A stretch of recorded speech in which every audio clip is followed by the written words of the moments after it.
오늘 말씀의 제목은 새벽부터 정오까지입니다. 새벽부터 정오까지 무슨 내용일까? 여러분 한번 생각하면서 상상하면서 오늘 설교를 처음부터 끝까지 잘 들으시기를 바랍니다. 구약 성경 39권 중에서 여호수아서부터 에스더까지는 역사서입니다. 이스라엘 역사 속에 하나님께서 어떻게 섭리하셨는가 하는 것을 기록한 것이 역사서인데 오늘 읽은 느헤미야도 역사서입니다. 이 느헤미야서는 기원전 BC 약 5세기경의 역사를 다루고 있습니다. 여러분 잘 알다시피 유다가 바벨론에 의해서 멸망을 당했죠. 바벨론은 오늘날 이라크를 말합니다.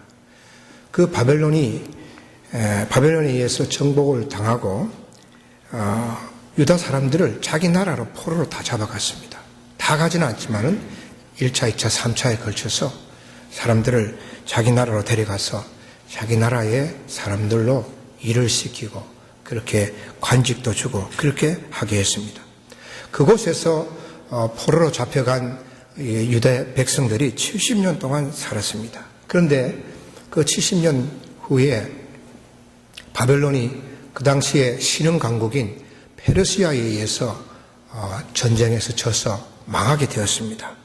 그래서 페르시아가 그 중동 지역의 패권을 차지하게 된 것이죠. 자연히 유다는 페르시아의 식민지가 되었습니다. 페르시아는 바벨론과 달리 식민지 국가에 자율권을 많이 보장해 주었고 바벨론 지역에 살던 유다 사람들에게 너희 땅으로 돌아가라. 그래서 유다 백성들이 바벨론 지역에 살다가 가나안 땅으로 돌아오게 되었습니다. 3차에 걸쳐서 돌아오게 됐는데 1차는 스룹바벨 총독을 중심으로 해서 들어왔고 537년 BC 537년 그리고 2차는 여기 에스라 제사장 에스라를 중심으로 해서 458년에 돌아왔습니다. 그리고 13년 후에 14년 후에 3차는 느헤미야의 저자인 느헤미야를 중심으로 해서 444년에 돌아오게 되었습니다. 여러분 오늘 이 느헤미야 1장에 보면 느헤미야가 어떤 인물인가 하는 것을 우리가 알 수 있는데 느헤미야는 그 당시에 페르시아의 아닥사스다 왕의 신복이 되었습니다. 어떤 사람이냐면 술 맡은 간원이 되었습니다.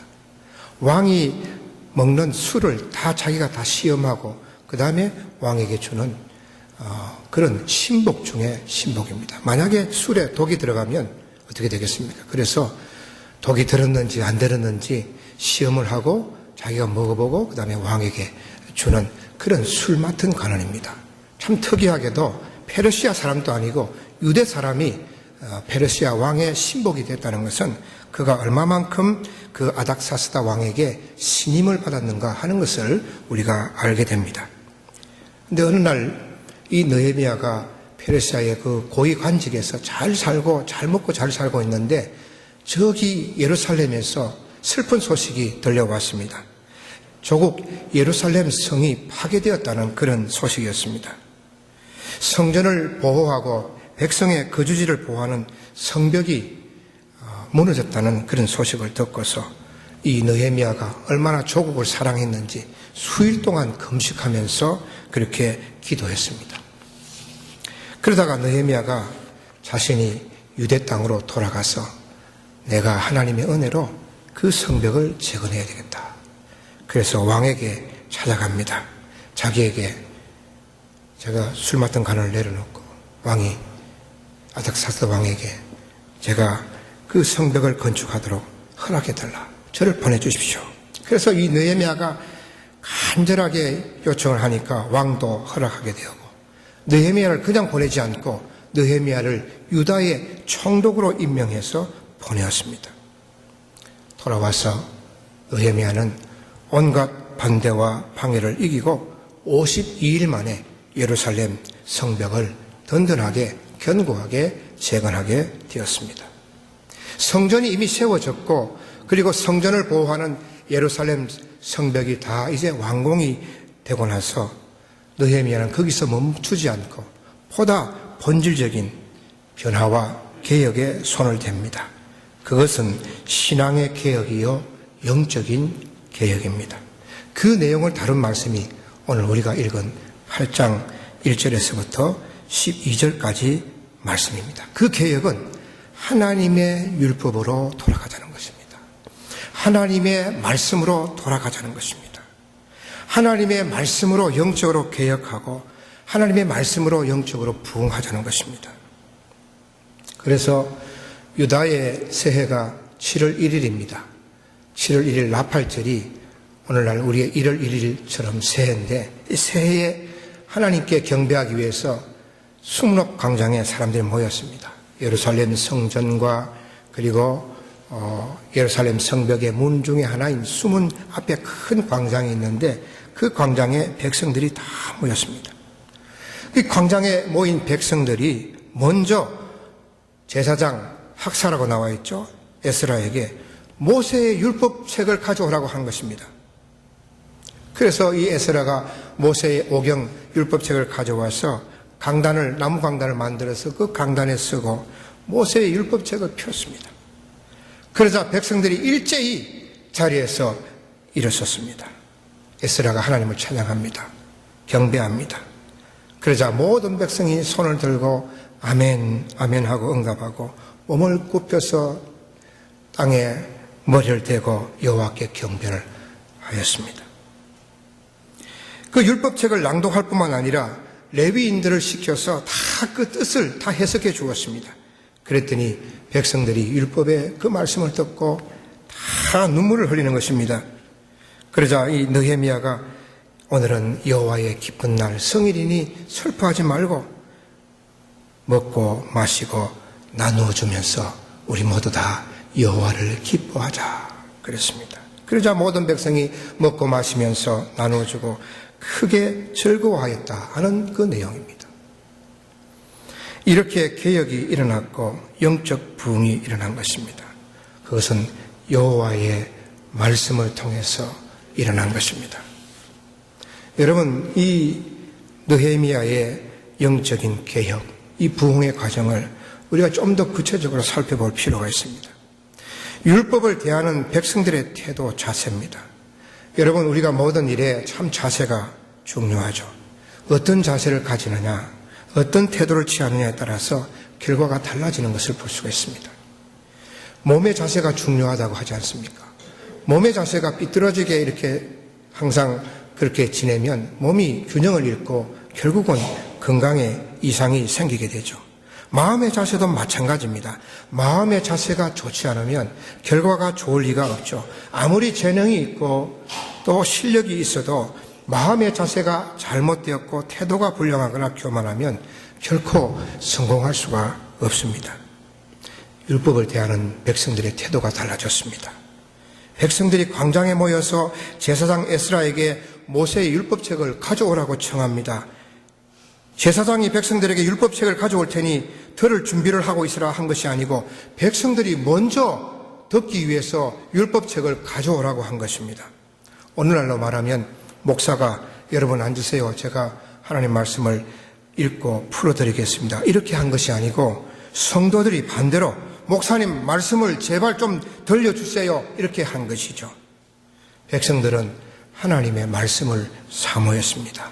하나님의 말씀을 듣기를 갈구한 것입니다. 에스라가 나무 강단에 섰습니다. 그리고 모세의 율법책을 폈습니다. 그랬더니 백성들이 어떻게 했습니까? 일제히 자리에서 일어섰습니다. 여러분, 이스라엘 백성들은 말씀을 들을 때는 항상 여러분처럼 이렇게 자리에 앉습니다. 자리에 일어서는 경우가 거의 없습니다. 대신에 기도할 때는 자리에 일어섰습니다. 그런데 에스라가 나무 강단에 이같이 나무 강단에서 율법책을 펴니까 모든 백성들이 다 일어선 거죠. 특별한 경우가 생긴 것입니다. 이것은 두 가지 의미가 있습니다. 첫째는 여호와에 대한 경외심을 표현하는 것입니다.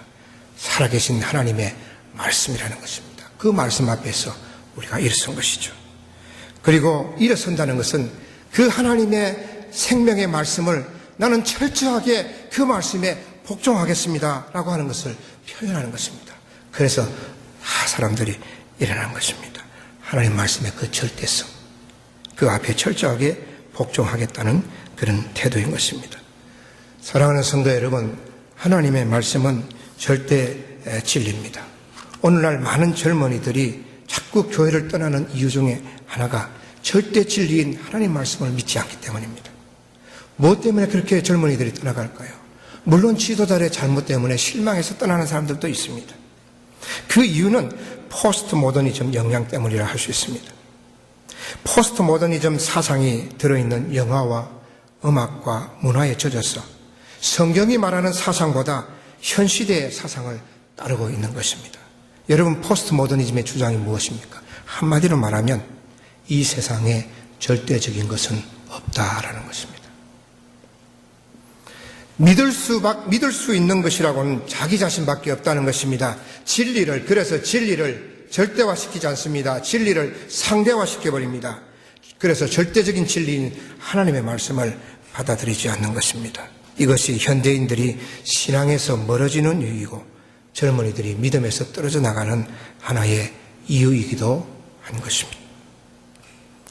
여러분, 그러나 우리는 하나님의 말씀의 절대성을 붙잡아야 합니다.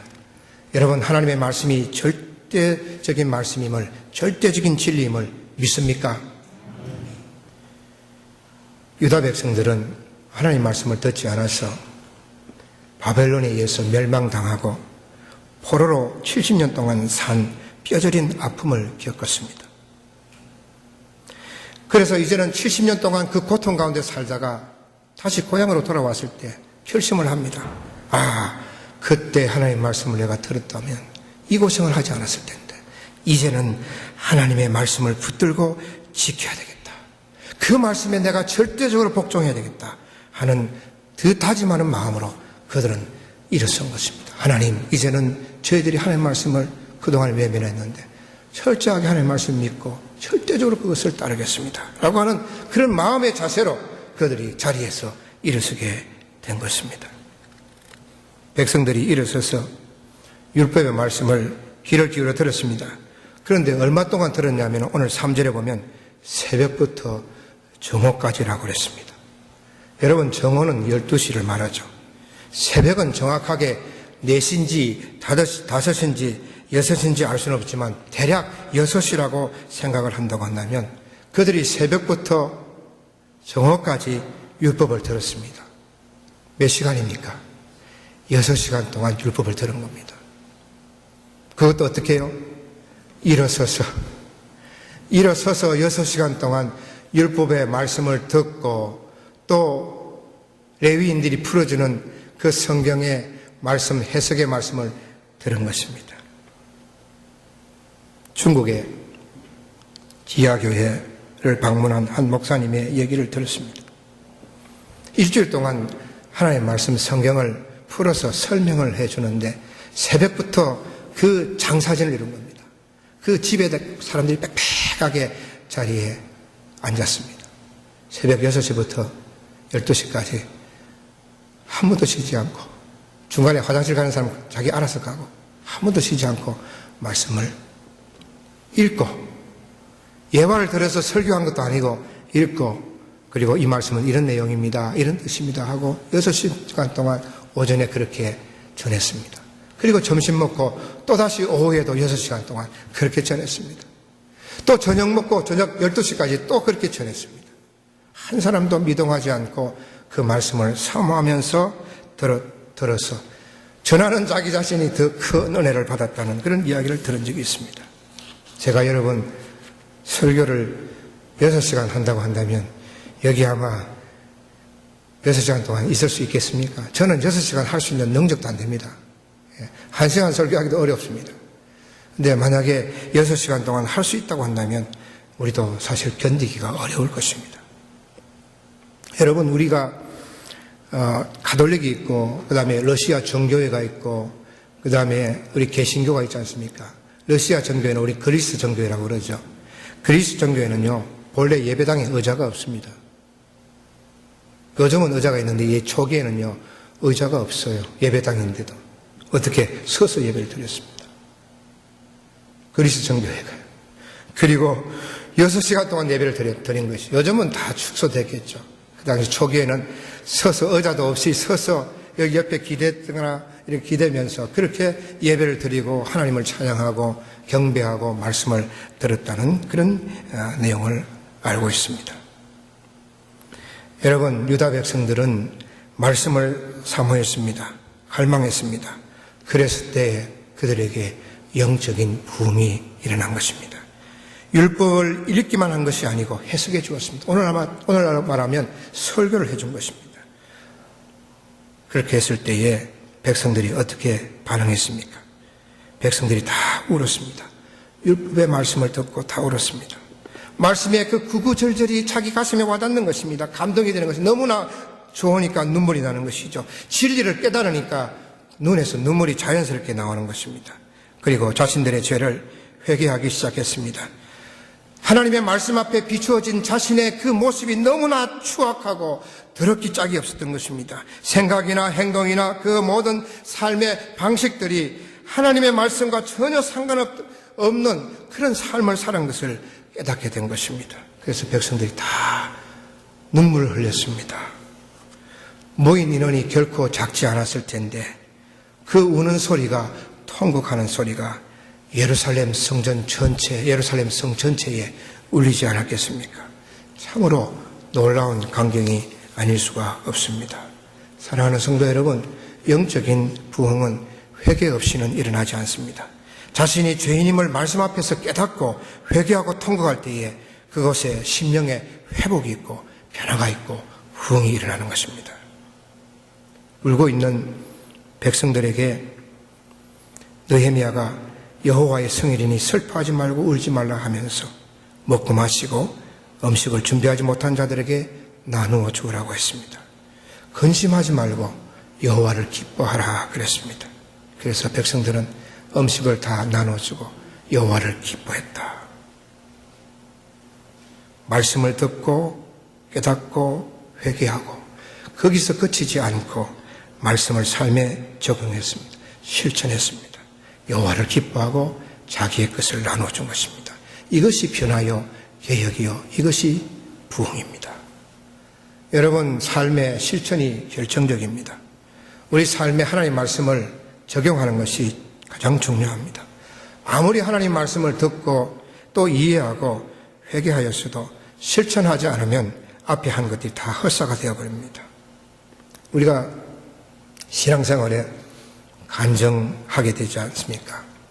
간증이라고 한다면 대개 회심할 때, 예수 처음 믿을 때 그 간증이 전부인 것처럼 생각하기가 쉽습니다. 또 그 간증을 주로 합니다. 나는 어떻게 깡패에서 어떻게 예수님을 믿게 됐습니다. 그게 정말 큰 간증이죠.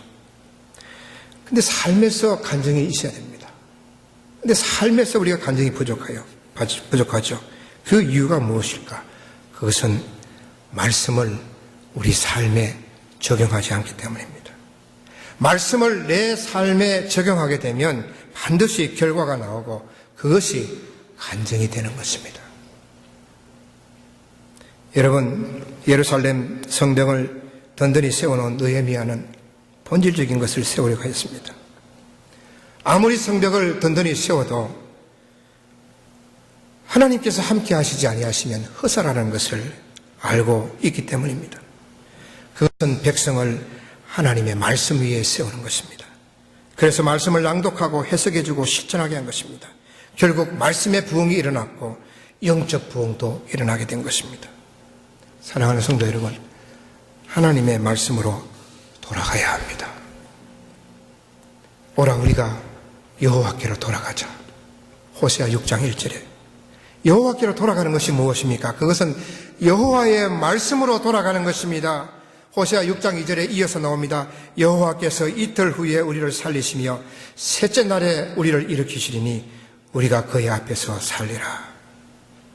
여호와께로 돌아갈 때에, 여호와의 말씀으로 돌아갈 때에 여호와께서 우리를 살리시고 우리를 일으키신다고 말씀하여 주셨습니다. 그 다음 구절 호세아 6장 3절에 어떤 말씀이 나옵니까? 그러므로 우리가 여호와를 알자. 힘써 여호와를 알자.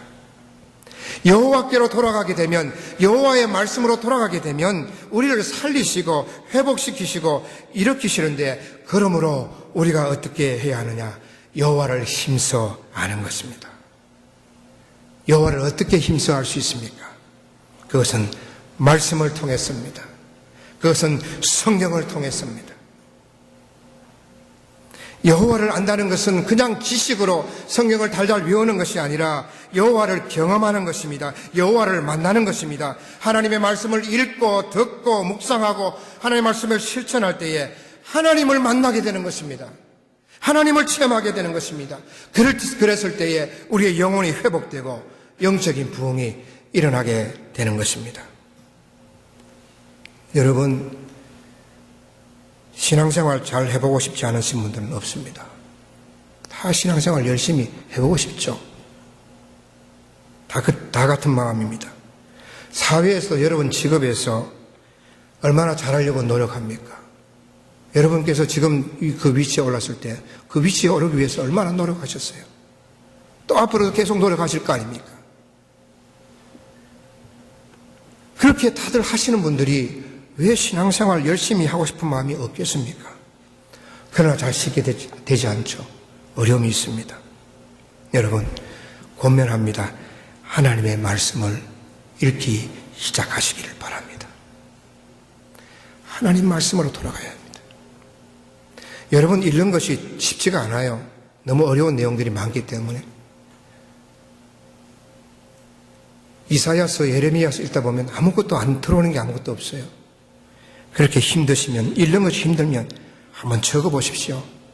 믿음에 대한 확신이 없는 분들은 로마서를 적어보십시오. 구원에 대한 확신이 없는 분들은 로마서가 길면 갈라디아서를 한번 적어보십시오. 정성스럽게 한번 적어보십시오. 그 말씀이 살아서 여러분에게 들어오실 것입니다. 이렇게 시작하다 보면 여러분의 신앙에 확신을 가지고 자라게 되고 나도 모르게 하나님을 경험하게 되는 것입니다. 사랑하는 여러분, 말씀으로 돌아가십시다. 말씀을 가까이 하시기를 바랍니다. 말씀은 우리에게 소망입니다. 그래서 시편 119편 49절에 주의 종에게 하신 말씀을 기억하소서. 주께서 내게 소망을 가지게 하셨나이다. 말씀은 우리의 삶의 진정한 위로입니다. 시편 119편 50절에 보면 이 말씀은 나의 고난 중에 위로라. 주의 말씀이 나를 살렸기 때문입니다. 말씀은 우리의 삶을 인도하십니다. 시편 119편 105절에 보면 주의 말씀은 내 발의 등이요 내 길의 빛이니이다. 여러분, 유다 백성들이 새벽부터 정오까지 일어서서 율법을 듣고 설교를 듣고 그리고 말씀을 적용해서 나누어주고 여호와를 기뻐했습니다.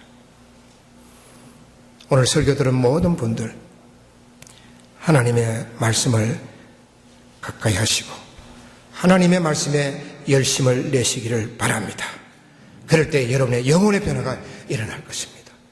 영혼이 변화되고 여러분의 직장도 변화되고 여러분의 삶도 변화될 줄로 믿습니다. 기도하겠습니다.